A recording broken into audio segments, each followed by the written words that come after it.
Hey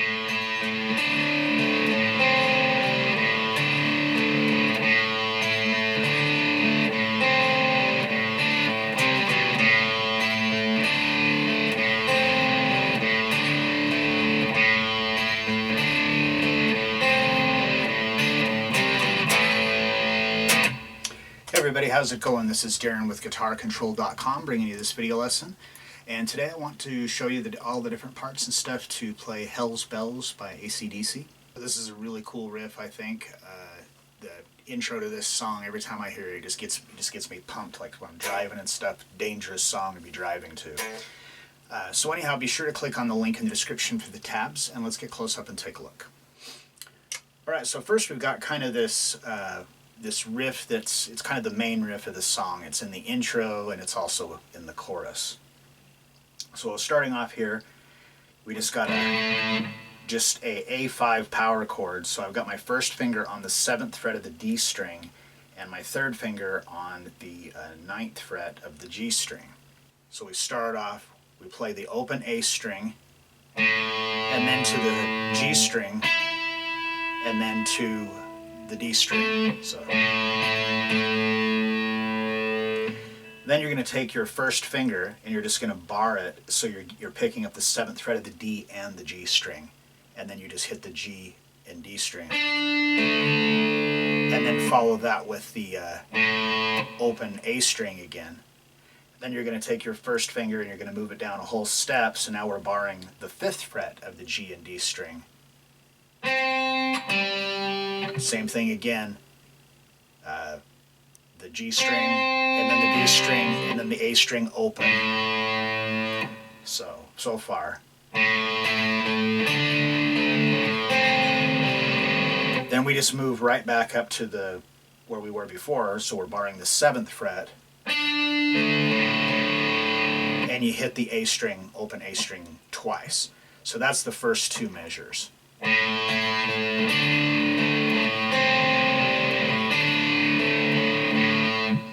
Okay, and then starting on the third measure, it's kind of the same thing again.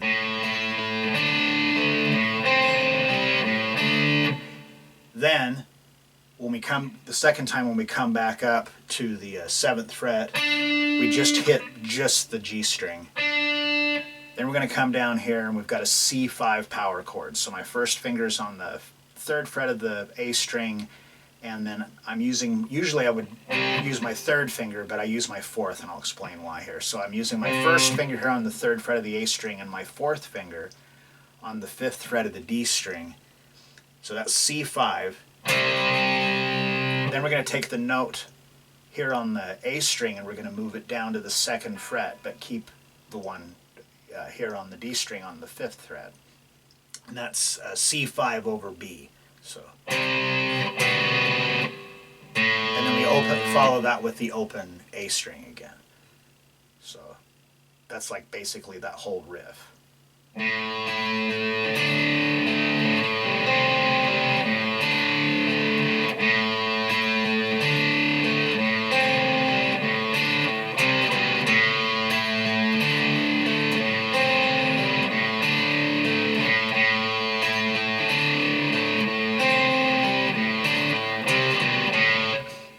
So for the intro, it does that.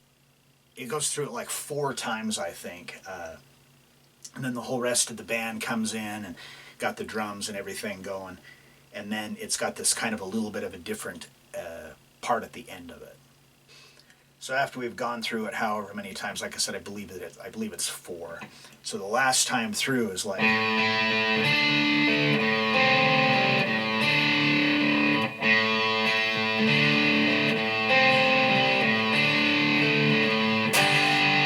go to a G5. So if you just take your regular open G chord and your second finger, you kind of let it droop forward a little bit, so it's muting the A string. So we're just getting the 3rd fret of the low E, A string is muted, D and G strings are open, and then we're on the 3rd fret of the B string with my 3rd finger and the 3rd fret of the high E with my 4th finger. So we've got,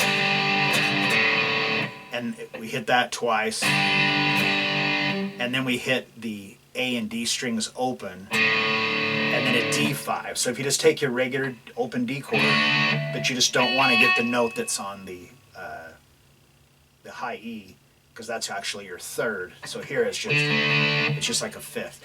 Now if you do it and you get that note, it's not like a big deal. One, we're only there for a second, and two, it's part of the triad if we were playing the full chord anyway. So you got,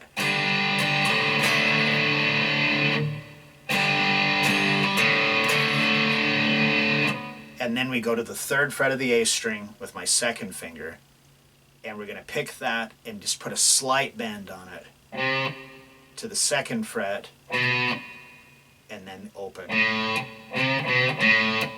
So that's like the end of the intro. So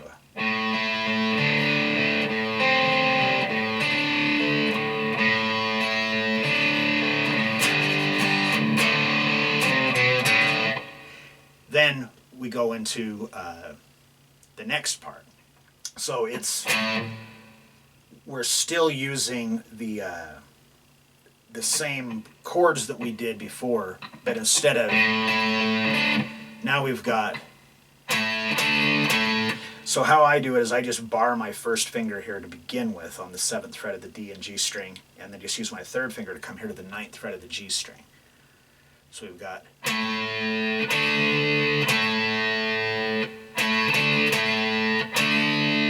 so 7 and 9. So this is like A5 and then D5 over A. I'm going to go through and just call the chords back and forth constantly because they're just kind of weird ones. So if you think of it like your third finger, we got on, off, and then we come down to the 5th fret and do, and then back to the 7. So.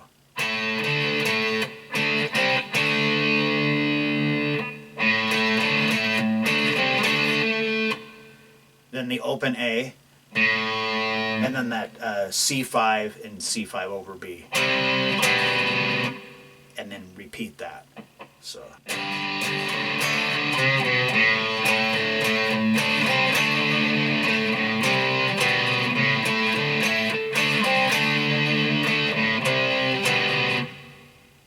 And then that's the end of the intro, and then that leads us into the verse. Now, for the verse, it's actually very similar. We're just going to be playing it in a different place.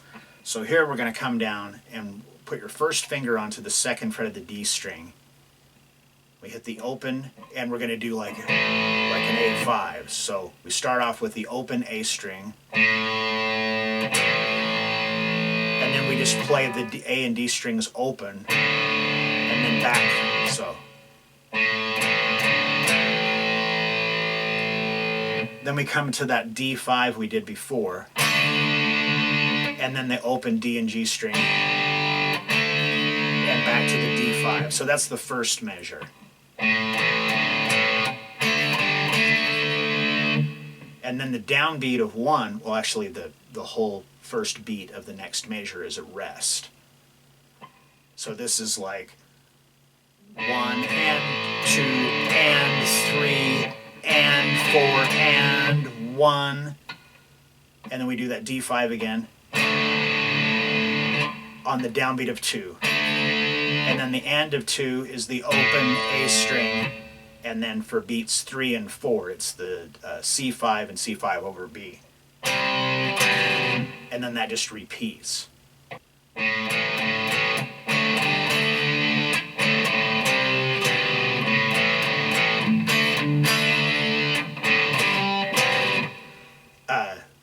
And that's the verse. So it just keeps repeating that whole time through the verse. I can't remember how many times that repeats on the verse too. I think it's actually a total of 8 times. But anyway, it's really easy to tell when you're listening to it. So after that, it goes into the pre-chorus. So we come back up to that D5, and this is all. You've got 1 and 2 and then that rings out that the and of 2 is tied to the downbeat of 3. So you got 1 and 2 and 3 and 4 and. So on the downbeat of 4, it's just the open D, G, and B string. So.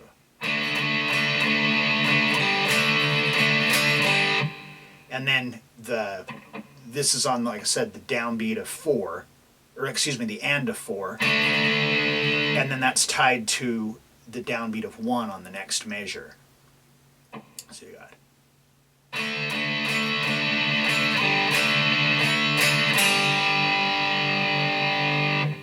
So on the and of 2 of the second measure, you hit the open strings again, and then we go to a C5, and then the G5, and then that whole thing repeats.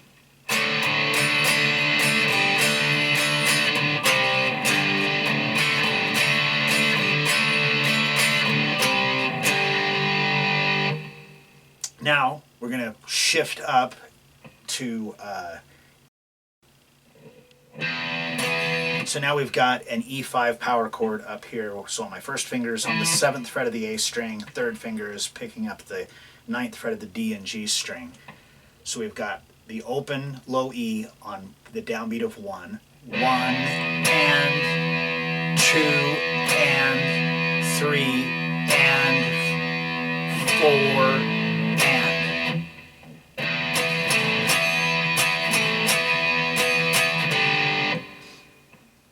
So 1, 2, and I forgot to say this a minute ago. I read it, but didn't say it. So 1 and then on the downbeat of 2, it's just barring the 7th fret of the A and D string. So kind of do this like we did on that beginning, but we're just doing it strings lower.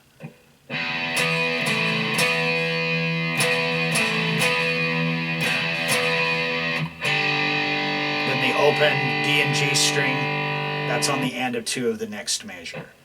So 1 and 2 and 3 and 4 and 1 and 2 and the D5, 3 to A5 on beat 4.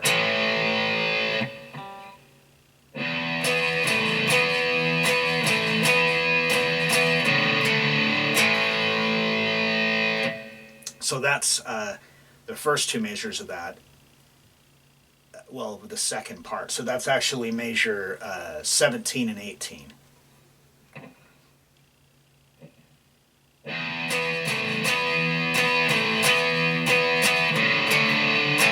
Measure 19 starts off the same way.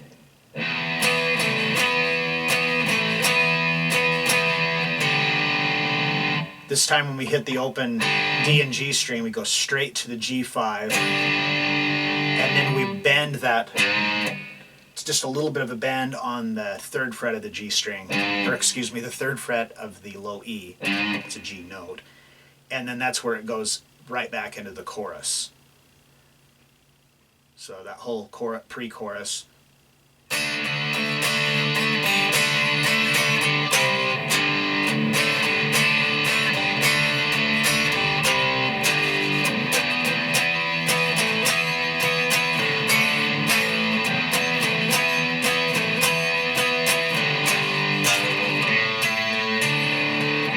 And then it goes into the chorus, and the chorus is just like that beginning.